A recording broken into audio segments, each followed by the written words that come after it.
Assalamualaikum warahmatullahi wabarakatuh. Perkenalkan, nama saya Muhammad Zufarain Rahman, NIM 210605110162 dari kelas F. Soal UAS kalkulus yang pertama, jelaskan peranan kalkulus dalam permasalahan continuous data.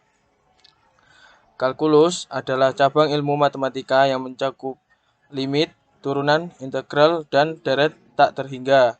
Kalkulus adalah ilmu yang mempelajari perubahan sebagaimana geometri yang mempelajari bentuk dan aljabar yang mempelajari operasi dan penerapannya untuk memecahkan persamaan.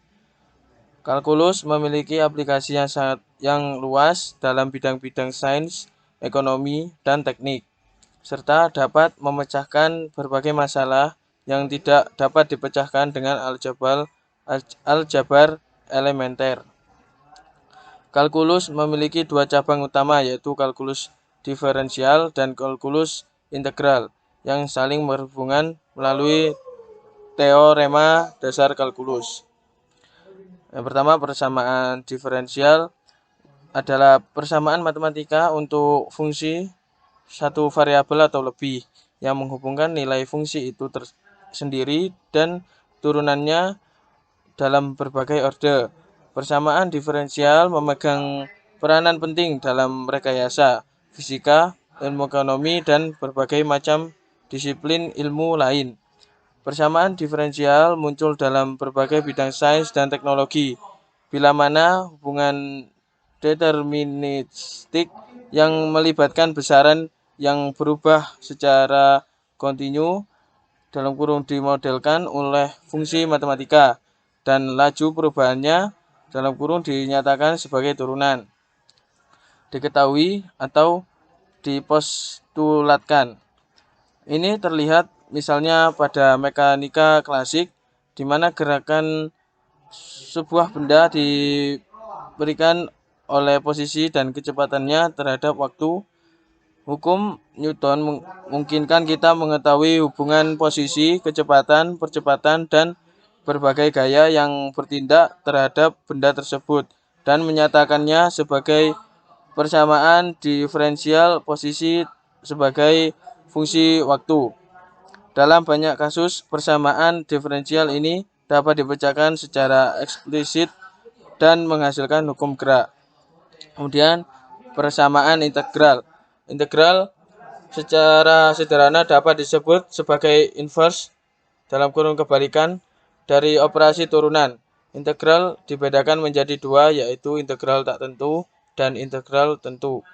Integral tak tentu merujuk pada definisi integral sebagai inverse dalam kurung kebalikan dari turunan, sedangkan integral tentu didefinisikan sebagai jumlahan suatu daerah yang dibatasi kurva atau persamaan tertentu. Soal kedua, apa yang bisa didapatkan dari data sinyal? Sinyal memiliki nilai real atau nilai skalar yang merupakan fungsi dari variabel waktu atau T.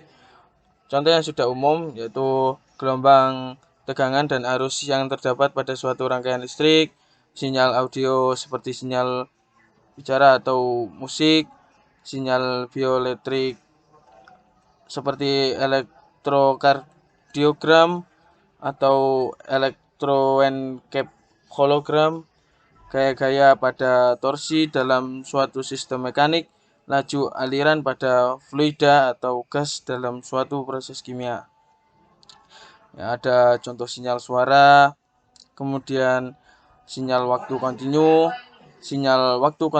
atau sinyal analog ketika memiliki nilai real pada keseluruhan rentang waktu T yang ditempatinya, didefinisikan dengan persamaan matematis sebagai berikut.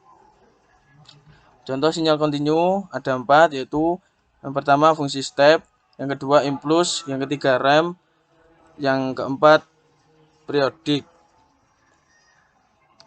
Kemudian ada sinyal waktu kontinu, ada fungsi step dan fungsi rem. Kemudian ada sinyal impuls, dan yang terakhir sinyal periodok. Terima kasih, sekian dari saya, kurang lebihnya mohon minta maaf. Wassalamualaikum warahmatullahi wabarakatuh.